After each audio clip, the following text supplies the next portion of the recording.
नमस्कार दोस्तों, फिर हाजिर है आपका दोस्त यार चौधरी, फिर एक नए सेशन में नई जानकारी लेकर।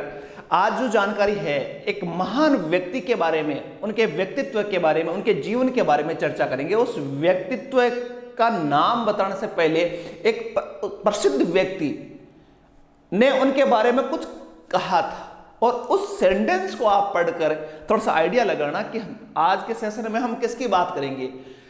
वो व्यक्ति जिन्होंने इस महान व्यक्तित्व के बारे में लिखा था, उस व्यक्ति का नाम था रोमा रोला।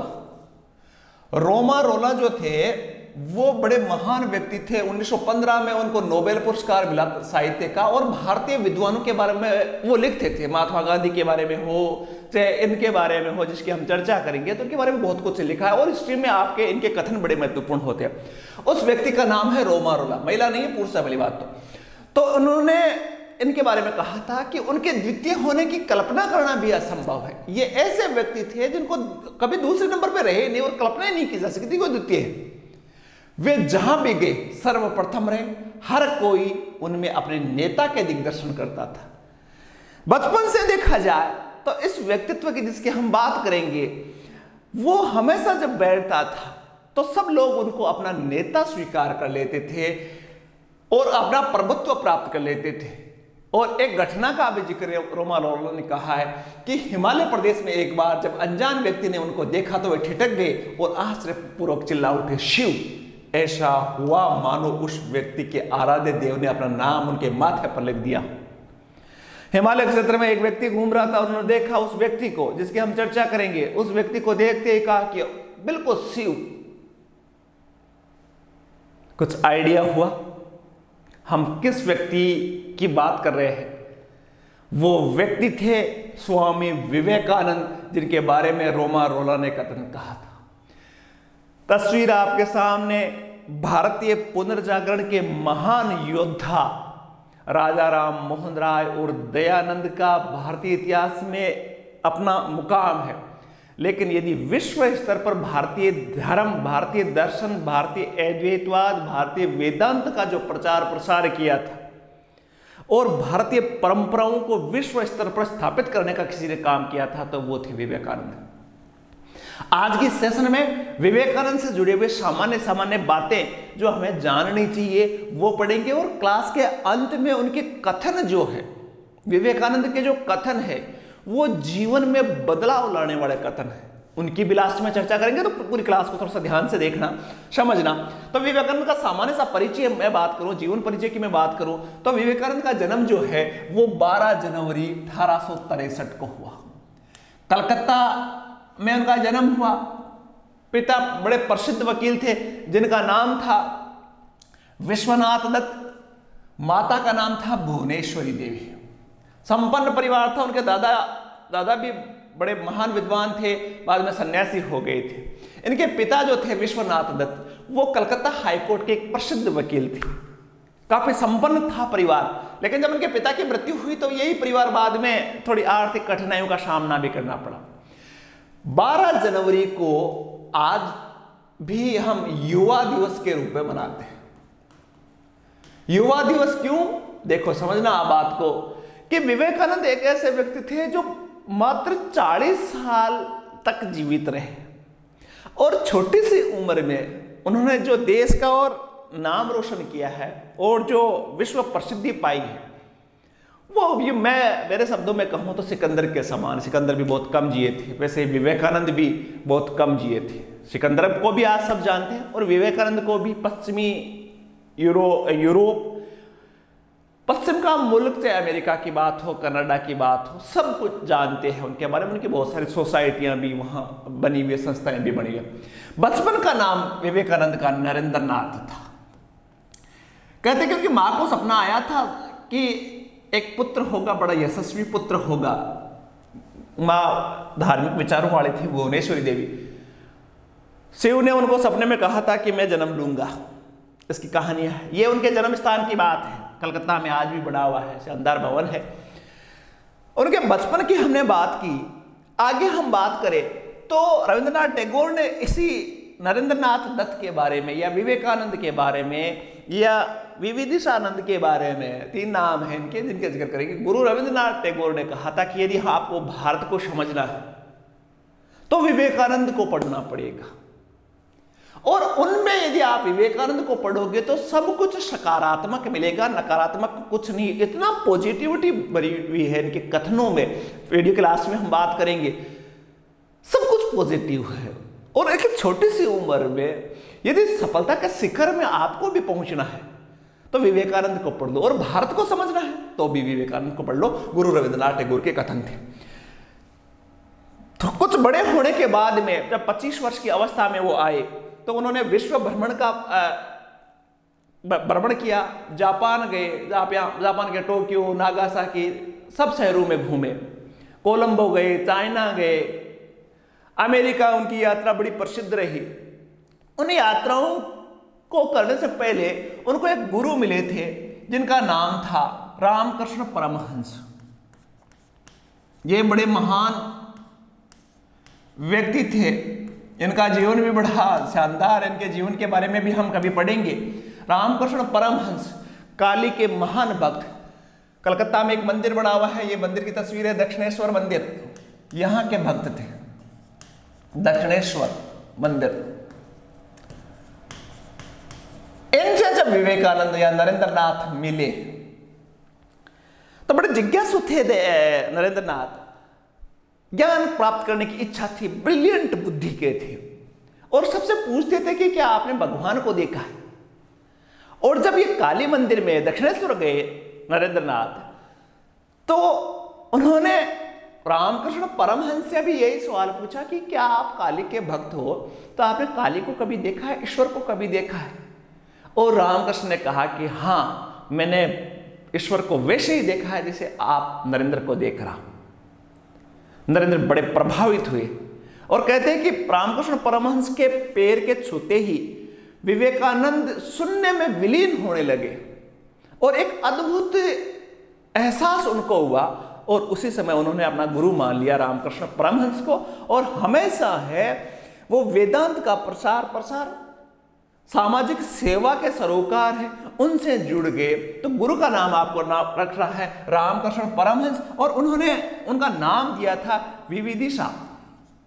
नरेंद्र का नाम दिया था विविदिशा।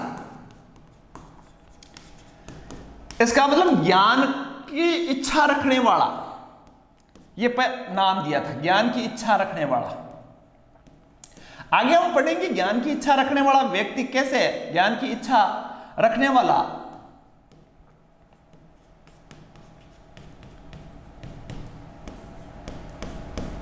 कैसे विविदिशानंद जो थे वो विवेकानंद के रूप में बदले, और कहां उसका राजस्थान से उस नाम का राजस्थान से संपर्क था, राजस्थान से लेना देना था, उसको पढ़ेंगे। लेकिन आपको याद रखना है रामकृष्ण परमहंस, इन्हीं के नाम पर उन्होंने एक संस्था बनाई थी, रामकृष्ण मिशन। विवेकानंद की सबसे महत्वपूर्ण यादगार जो पल है विवेकानंद के जीवन का, वो पल है शिकागो में। 11 सितंबर 1893 को शिकागो गए थे, वहां धर्म संसद चल रही थी, और उनमें विवेकानंद भी भारत के एक प्रतिनिधि के रूप में गए थे।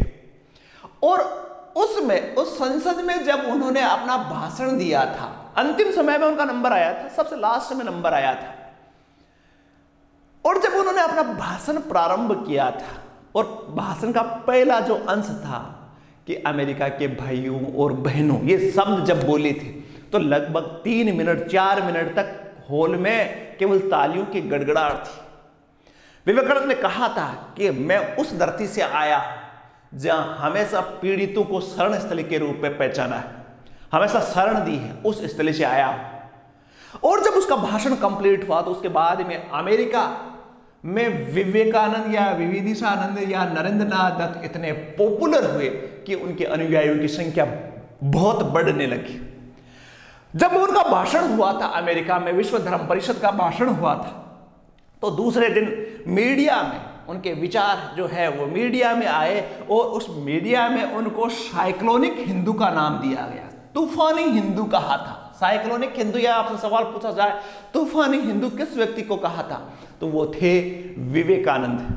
उनके तूफानी भाषण जो कि आध्यात्म से जुड़े हुए थे, हिंदू अनुष्ठानों से जुड़े हुए थे, हिंदू समारोहों पर जुड़े हुए थे, वेदांतिक दर्शन से जुड़े हुए थे, इन बातों को सुनकर विश्व के वहां धर्म के बड़े बड़े व्यक्ति जो बैठे थे, अन्य धर्मों के व्यक्ति बैठे थे, सन्न रह गए थे। ऐसा था 11 सितंबर 1893 का भाषण। और इसी अमेरिका सम्मेलन के बाद में ही अमेरिका में वहां उन्होंने बहुत 12 महीने तक वहां रुके और वहां एक सोसाइटी, एक संस्था का निर्माण किया, वेदांत सोसाइटी। वेदांत सोसाइटी जिसको वेदांत का प्रचार प्रसार करने के लिए संस्था का निर्माण किया गया। और अमेरिका में पहली जो वेदांत सोसाइटी थी वो पश्चिम की पहली सोसाइटी थी 1894 में, और ये आपके न्यूयॉर्क में बनी हुई है आज भी। इसके बाद में कनाडा में, अमेरिका के बहुत सारे शहरों में, न्यूयॉर्क के अलावा भी शहरों में उन्होंने वेदांत सोसाइटी की स्थापना करवाई। पहली वेदांत सोसाइटी थी न्यूयॉर्क में। नेक्स्ट हम बात करें तो रामकृष्ण परमहंस के जीवन से बड़े प्रभावित थे, उनके विचारों को विश्व स्तर पर ले जाना चाहते थे, तो इसलिए उन्होंने एक संस्था का निर्माण करवाया, एक मठ का निर्माण करवाया, एक संस्था का निर्माण कराया, और उस संस्था का नाम था रामकृष्ण मिशन या RKM या रामकृष्ण मठ, जिसका मुख्यालय वेल्लूर में है। वेल्लूर आप याद होगा पश्चिम बंगाल में है, वेल्लूर में उसका मठ है। और इस संस्था का निर्माण है वो 1 मई 1897 को किया गया था। वापस शिकागो से आने के बाद में इस जो रामकृष्ण मिशन है इसमें अद्वैतवाद, वेदांत का प्रचार प्रसार और मुख्य तौर से 4 यौगिक आदर्शों का प्रचार प्रसार करना उसका उद्देश्य है। 4 यौगिक आदर्श कौन कौन से होते हैं? एक होता है कर्म योग, एक होता है ज्ञान योग, एक होता है भक्ति योग और एक होता है राजयोग। 4 यौगिक आदर्श है। और इन चारों यौगिक आदर्शों को यदि व्यक्ति ढंग से अपने जीवन में लागू कर ले तो उसको सफलता से कोई रोक नहीं सकता। कर्म, ज्ञान, भक्ति और राजयोग, ये 4 आदर्शों की उन्होंने चर्चा की थी। देखो, स्वामी विवेकानंद की बात करूं तो उनके जीवन की हम पढ़ रहे थे। स्वामी विवेकानंद का निधन 4 जुलाई 1902 को हुआ, जब वो 39 साल 5 महीने के आसपास थे। उनको मृत्यु का पहले ही एहसास हो गया था। 5-4 दिन पहले वो अपनी मृत्यु का 12 महीने 2 साल पहले ही वो कह रहे थे कि मैं 40 साल से ज्यादा नहीं जी पाऊंगा। तो मृत्यु का एहसास था। पंचांग देख रहे थे 5-4 दिन पहले, 5 दिन बाद में उनकी मृत्यु हो गई। और लोगों ने देखा कि रामकृष्ण परमहंस भी अपनी मृत्यु के 5 दिन पहले पंचांग देख रहे थे। उनको मृत्यु का पता था कि मेरी मृत्यु 5 दिन बाद में। वैसे ही विवेकानंद की भी मृत्यु 5 मई को हुई। बड़ी शांत मुद्रा में मृत्यु हुई। बहुत सारी बीमारियां थी, अस्थमा था, अस्थमा की वजह से भी पीड़ित थे और बहुत सारी बीमारियां थी। हार्ट अटैक भी मानते हैं उनकी मृत्यु का कारण। लेकिन शाम को एकदम वही काम, वही योग, आराधना करना, साधना करना, और उसी में साधना में शांत चित्त में अपने लास्ट के समय में अपने कमरे की सारी खिड़कियां खुलवा दी थी और बेड पर आराम से शांत मुद्रा में सोए और वहीं ब्रह्मलीन में समा गए। ये उनका यहाँ उनका दाह संस्कार हुआ और आज यहाँ वेल्लूर में ही विवेकानंद का मंदिर बना हुआ है गंगा नदी के तट पर। एक तट पर विवेकानंद और दूसरे तट पर उनके गुरु रामकृष्ण परमहंस की अंत्येष्टि हुई थी। गंगा के दोनों तटों पर गुरु और शिष्य दोनों का अंतिम संस्कार हुआ। यह तो था उनका छोटा सा जीवन, लेकिन इस छोटे से जीवन में जो उनका ज्ञान और उनका दर्शन जो था वो अद्भुत था। यदि हम बात करें उनके शिक्षा पर विचारों की, तो शिक्षा पर विचार बड़े महत्वपूर्ण थे और ये पढ़कर आपको बड़े भाव विभोर करने वाले। स्वामी विवेकानंद अंग्रेजी शिक्षा के बड़े विरोधी थे। मैकाले की जो अंग्रेजी शिक्षा आई थी, पाश्चात्य शिक्षा प्रारंभ हुई थी, उसका हमेशा उन्होंने विरोध किया और उन्होंने कहा कि यार ये शिक्षा है निषेधात्मक शिक्षा, नेगेटिव शिक्षा है, इससे व्यक्ति का कुछ नहीं होना, इससे केवल व्यक्ति है, उस व्यक्ति को शिक्षित नहीं मान सकते जिसने कुछ परीक्षाएं उत्तीर्ण की हो या भाषण दे दिया। विवेकानंद कहते थे कि इस नेगेटिव शिक्षा से व्यक्ति परीक्षा पास कर सकता है, व्यक्ति भाषण दे सकता है, लेकिन वो शिक्षा नहीं है। शिक्षा वो भी नहीं है जिससे जनसाधारण को जीवन संघर्ष के लिए तैयार नहीं करती हो, वो शिक्षा नहीं है। शिक्षा वो है जो जीवन में संघर्षों के लिए शिक्षा जो तैयार करे व्यक्ति को, वो है शिक्षा। जो चरित्र का निर्माण नहीं करती वो नहीं है शिक्षा। शिक्षा का उद्देश्य है चरित्र निर्माण करना, वो शिक्षा है। जो समाज की सेवा की भावना विकसित नहीं करती वो शिक्षा नहीं है। शिक्षा समाज की सेवा की भावना विकसित करती है, वो शिक्षा है। और लास्ट में उन्होंने कहा था शिक्षा पर कि शिक्षा शेर जैसा साहस पैदा करती है। शिक्षा प्राप्त करने के बाद में व्यक्ति में शेर जैसा साहस आ जाना चाहिए, वो शिक्षा है। यदि आपसे पूछा जाए आरएस में, मेंस में पूछा जाए कि शिक्षा संबंधी विवेकानंद के विचारों को बताइए, तो विवेकानंद के शिक्षा संबंधी विचार बड़े शानदार थे, जबरदस्त थे। किताबों की बात करें तो बहुत सारी किताबें उन्होंने लिखी थी, जिनमें कर्मयोग, राजयोग, वेदांत दर्शन, समक्ष और एक संबोधन, कोलंबो से अल्मोड़ा तक जो यात्रा की थी उसके व्याख्यान, वेदांत दर्शन, ज्ञान योग पर व्याख्यान। तो ये महत्वपूर्ण किताबें हैं। कर्मयोग और राजयोग 1896 में उनके द्वारा लिखी गई पुस्तकें हैं। ज्यादा पुस्तकें उनके ज्यादा महत्वपूर्ण नहीं है कंप्यूटर के हिसाब से देखा जाए तो। ये आप एक बार देख लेना। स्वामी विवेकानंद ने राजस्थान के बारे में बात करें तो स्वामी विवेकानंद का राजस्थान की एक रियासत हुआ करती थी खेतड़ी, उनसे बड़े संपर्क थे। खेतड़ी के शासक हुआ करते थे अजीत सिंह, और अजीत सिंह एक बार माउंट आबू ग्रीष्मकालीन प्रवास के दौरान माउंट आबू आए हुए थे, और उधर जो विवेकानंद जो थे वो भी खेतड़ी माउंट आबू आए हुए थे, तो उनका संपर्क हुआ और अजीत सिंह है बड़े प्रभावित हुए, और बाद में वो विवेकानंद को लेकर खेतड़ी आ गए थे। ये पहली बार 7 अगस्त 1891 को पहली बार खेतड़ी आए। वह खेतड़ी में महाराजा अजीत सिंह को उन्होंने आध्यात्मिकता ज्ञान पर चर्चाएं की, आध्यात्मिक ज्ञान प्रदान किया। उसके बाद में दूसरी बार है अमेरिका जब गए थे 1893 में, तो 21 अप्रैल 1893 को वो खेतड़ी आए थे, और अजीत सिंह के सहयोग से ही वो आर्थिक सहयोग अजीत सिंह का ही था। जो अमेरिका यात्रा थी विवेकानंद की, उसके लिए जब जा रहे थे अमेरिका, तो उस समय आए थे 10 मई 1893 तक खेतड़ी में ठहरे, और यही अजीत सिंह ने उनके नाम जो था विविदिशानंद, जब वो रवाना हो रहे थे तो विविदिशानंद को कहा कि गुरुजी आपका जो नाम है वो बोलने में बड़ी समस्या आती है, बड़ा हार्ड सा नाम है। तो उन्होंने एक नया नाम जो दिया वो था विवेकानंद, स्वामी विवेकानंद। और विवेकानंद जो नाम था वो अजीत सिंह ने ही दिया था। पहले विविदिशानंद था नाम, मैंने बताया, जो रामकृष्ण परमहंस के शिष्य बने थे तब था, तो दूसरे दौरे पर उनका नाम विवेकानंद हो गया। तीसरी बार जब शिकागो धर्म सम्मेलन में जाकर आए तो उसके बाद में वापस खेतड़ी आए थे। 1897 में जब भारत लौटे थे तो खेतड़ी आए सीधे।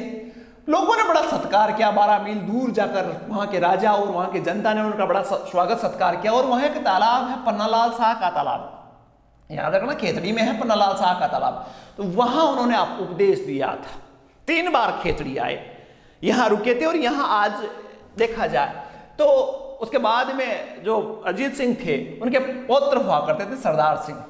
उन सरदार सिंह ने ही 1958 में राजस्थान में पहला रामकृष्ण मिशन के जो संस्था है वो खेतड़ी में खोली और स्वामी विवेकानंद स्मृति भवन में प्रारंभ की। जो स्वामी विवेकानंद वहां जहां ठहरते थे खेतड़ी में, वहां भवन बना हुआ है स्वामी विवेकानंद स्मृति भवन, उसी में राजस्थान में पहली रामकृष्ण मिशन की शाखा खोली गई खेतड़ी में 1958 में। मैंने कहा था विवेकानंद के विचार भी मैं बताऊंगा। विवेकानंद के कथन बड़े महत्वपूर्ण है। विवेकानंद ने कहा था कि विश्व एक विशाल व्यायामशाला है जहां खुद को मजबूत बनाने के लिए आते हैं हम। विश्व व्यायामशाला है और जहां खुद को मजबूत बनाने के लिए आते हैं, चिंता करने की जरूरत नहीं है, यहां व्यक्ति मजबूत बनता है। शक्ति जीवन है, निर्बलता मृत्यु है, विस्तार जीवन है, सगुंचन मृत्यु है, प्रेम जीवन है और देश मृत्यु है। ये उनके बहुत बढ़िया कथन थे। जब आप खुद पर विश्वास नहीं करते तब आप पर भगवान विश्वास नहीं कर सकता। व्यक्ति को खुद पर कॉन्फिडेंस होना चाहिए, ये विवेकानंद के कथन थे। जो कुछ भी तुमको कमजोर बनाता है, शारीरिक, बौद्धिक या मानसिक हो, उसकी जहर की तरह त्याग दो। जो आपको कमजोर बनाता है उसको अपने जीवन में मत रहने दो। स्वामी विवेकानंद ने कहा था चिंतन करो, चिंता नहीं, नए विचारों का जन्म दो। चिंतन करो यार, चिंता किस बात की, चिंतन करना है। हम जो बोलते हैं वो काटते हैं। हम स्वयं अपने भाग्य के निर्माता है। जो बोलते हैं, हम जो बोएंगे वही तो काटेंगे। ये भी विवेकानंद का प्रसिद्ध कथन था। इसके अलावा देखो, एक समय में ये मुझे बड़ा प्रभावित करता है, एक समय में एक काम करो और वो ऐसा करो कि समय उसमें अपने पूरी आत्मा डाल दो और बाकी सब कुछ भूल जाओ। तैयारी आप कर रहे हो तो तैयारी में के लिए ये बड़ा कथन शानदार है कि एक बार में एक ही काम करो और उसमें अपना पूरा जीवन डाल दो। सफलता आपको निश्चित मिलेगी। पहले हर अच्छी बात मजाक बनती है, फिर उसके बाद में विरोध होता है और उसके बाद में स्वीकार कर लिया जाता है। अच्छी बात का सबसे पहले विरोध होता है, मजाक भी बनता है, लेकिन बाद में लोग स्वीकार कर लेंगे आपको भी। एक अच्छे चरित्र का निर्माण हजारों बार ठोकरों खाने के बाद में होता है। खुद को कमजोर समझना सबसे बड़ा पाप है और सत्य को हजार तरीके से बताया जाता है, लेकिन फिर भी वो सत्य ही रहता है। नेक्स्ट बात करें, उठो जागो और तब तक नहीं रुको जब तक लक्ष्य प्राप्त नहीं हो जाए। जीवन में आदर्श बना लो। जो भी क्लास देख रहे हैं, एक विचार ले, ये देखना, ये आज सौगंध खा लो, इसको लिख लो। आप तो एक विचार ले और उसे ही अपनी जिंदगी का एकमात्र विचार बना ले। इस विचार के बारे में सोचे, सपना देखे और इसी विचार पर जिए। आपके मस्तिष्क, आपके दिमाग और आपकी रगों में बस यही एक ही विचार भर जाए, यही सफलता का रास्ता है। और इसी तरह से बड़े बड़े आध्यात्मिक धर्म पुरुष बनते हैं। एक विचार को अपना लो। हाँ, आपकी नसों में वो विचार दौड़ना चाहिए, आपके मन में वो विचार दौड़ना चाहिए, आपको सोने नहीं दे वो विचार, तब वो विचार का मतलब है। और फिर आपको यदि इस प्रकार का विचार आपने जीवन में अपना लिया तो फिर सफलता से रोकना, सफलता आपसे दूर नहीं रह सकती। छोटे से सेशन में हमने महान विद्वान जिसके विचारों को, मैंने कहा था, रविंद्रनाथ टैगोर ने कहा था कि भारत को समझा जा सकता, तो उसके छोटे से क्लास में पूरे विचारों को नहीं समेटा जा सकता, लेकिन मैंने कोशिश की है कि उनके विचार जो आपको जानने चाहिए, उनकी महत्वपूर्ण बातों पर हमने चर्चा की। सेशन कैसा लगा कमेंट करके जरूर बताना, और यदि क्लास अच्छी लगी है तो चैनल को सब्सक्राइब जरूर कर ले। Thank you. नई क्लास में फिर मिलेंगे, जहां फिर कोई महत्वपूर्ण बातें होगी जो आपको जाननी चाहिए, वही क्लासें लेकर आता हूं। सारगर्भित छोटी क्लासें लेकर आता हूं। एक नए सेशन में फिर मुलाकात होगी।